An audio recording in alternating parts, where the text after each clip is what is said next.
Guys, so I just watched your videos again, Amber, to kind of go through your thoughts in terms of what days. And so I watched your first video in regards to looking at the weather across the whole time. It did seem like you're liking July, 4th of July weekend. So the only thing I have to say about that is, I'm not sure how you were planning on doing that. So if you were going to watch Hamilton from inside the tent, or if we're going to watch Hamilton inside and then do the 24-hour challenge starting after Hamilton. And we got to kind of be careful because, 4th of July weekend, there's always a whole bunch of stuff going on. So I don't know if there was stuff your parents wanted to do with you, or maybe, I didn't know if Trina's family's having a cookout. So 4th of July weekend is always so busy, so it might not be the best weekend for us to try to do a 24-hour challenge and Hamilton. So not saying that we won't still do a Hamilton sleepover, but that might just be all we do that weekend. You might want to throw in a tenting camp out as well, but think about that. I was shocked in your second video to learn that you guys need a week to pack for a overnight stay at our house. Man, the last trip to Galveston I took, I was packing in the morning before we left. So I literally pack either the night before or the morning of. So it was kind of funny when you guys were talking about a whole week to pack for a slumber party. But if that's what you guys need, so think about it though. We're kind of, I was thinking either this weekend or next. Both weekends sound like the weather is kind of cooler. I know you guys are worried about the temperature dropping at night, but seriously, it is easier to use an extra blanket than if it is super hot. There is nothing we can do. We are just going to be warm. Fans are just going to move hot air. So cooler is way easier to deal with. Blankets and everything else. And honestly, if we are sitting out in 70 degree, 80 degree weather most of the day, that 50 degrees at night is probably going to feel really nice. But think about it, kind of think it through. If you guys need extra time to pack, maybe this weekend's not going to happen, so let's come up with that decision. The only other thing that we have to keep in mind is with the tent being where it is, keep in mind that used to be our pool zone. So this means we can't have a pool when we have the tent up. So our only options would be, one, to move the tent into the grass and sleep in the yard, hence leaving the deck where we could set up pools. Two, we could set up the pools in the grass, but something tells me then you guys are never going to go in it because you don't go into the yard too much. Plus, there is the hills, so the pools might not balance correctly.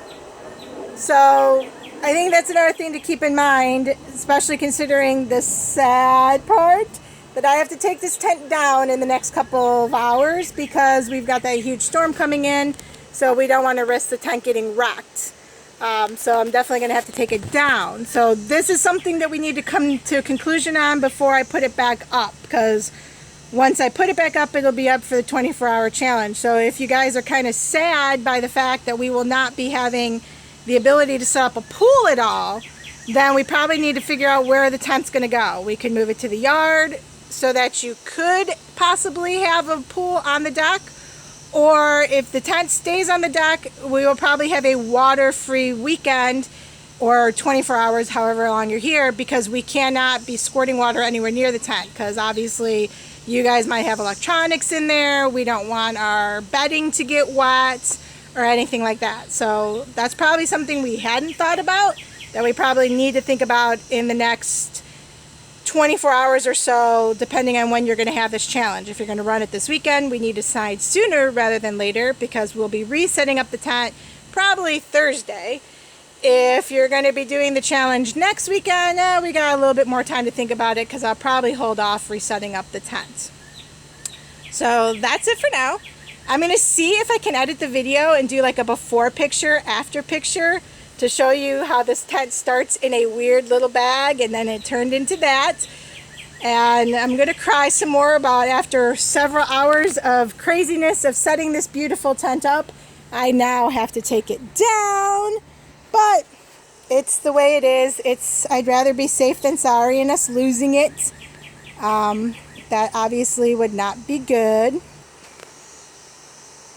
I just paused it because I wanted to see. It doesn't seem like once I start videotaping that I can switch it. It seems like it always has to stay in this flipped mode where you're always looking at the camera. I'm still learning how to do all this. So one last time, our inside view of our beautiful tent where we'll be spending a 24-hour challenge. Although Brent has pretty much in his visit yesterday said, that's silly that you think you're going to spend 24 hours in the tent.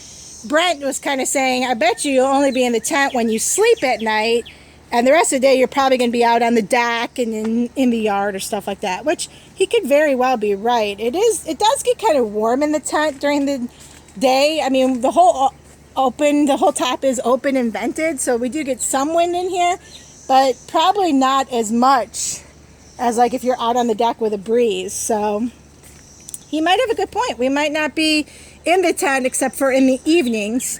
Another thing to keep in mind with the tent that we might not have thought through completely is because we do have a dog and because this is his tent, his deck, he gets very confused of why this whole big thing is on the back part of the deck that he's used to having. So we kind of do have to keep the doors open most of the time. And remember, Clyde is really good. He's not going to get into our stuff. Maybe food. If we put food in there, he might get into it. But I'm not worried about having like our blankets or sleeping bags or anything we decide to use to pad the deck in there. But we do want to keep the doors open probably while we're out and about, you know, playing on the deck or doing anything. Because if we don't, he's constantly going to be trying to claw and get into the tent because he doesn't understand why it's here and why he can't get into it. So I've pretty much been leaving the doors open the last couple of, since yesterday, since I set it up.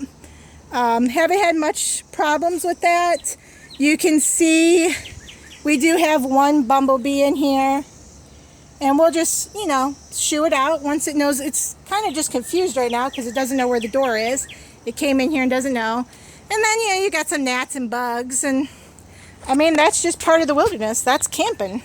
So I think it'll be okay. I've been in and out of the tent several times and nobody really bothers me. The bugs are kind of just on their own. So that's it for now. I'm going to shut this off. I'm going to see if I can put the before and after picture of how it was in a bag and now it's not. And then probably going to be taking it down and putting it away for till we kind of figure out what day we're going to be doing this and then when I'm going to reset it up. Still trying to think about the floor in terms of how we're going to sleep. So I'm dying to know what your guys' thoughts on that was. If you're seriously thinking, well, I'm just going to sleep in my sleeping bag on the deck, that's cool. If you guys were thinking of other things or if you guys really hadn't thought about that yet, go ahead and post a video or comment to this one so we can kind of start to think about that in terms of if we need to do anything. We do have a blow-up mattress. The bad thing about that is, one, we haven't blown it up since David was a teenager, so you can ask David about that. And then the other thing, too, about that is Clyde is going to probably be, I'd say he's going to be in and out of the tent at night with us. I don't see him spending the entire night with us, but he might be interested and come out for a while. And if anybody is up on this blow-up mattress, which is a little bit higher up, it's not like a ground blow-up mattress, he might be trying to jump on it. He could put a hole in it trying to get to us. So I'm not sure the blow-up mattress is the way we want to go. We could try pool, like lounging things that you lay in on a pool. I know there's some of those, like, I don't know if you guys ever paid attention when you come in our front door. There's like those squishy mats that we put down there. We might be able to lay some of those in the bottom of the tent. I was thinking, I was like, oh, we could bring out all the like body pillows in the house, but pillows, like once you lay on them, they kind of just push out. So I'm not sure how that would work. Brett and I had the crazy idea of trying to put my mattress in the tent. The bad thing about that is, obviously, after the mattress goes in the tent, I am never going to want the mattress back in the house. So I'd have to be completely set to lose my bed. So still thinking about that. Post and comment, guys, in terms of what your thoughts were about what we were going to do in terms of sleeping. If you guys are good for sleeping on the hard deck, I'm good for sleeping on the hard deck. We'll give it a go. Bye, guys.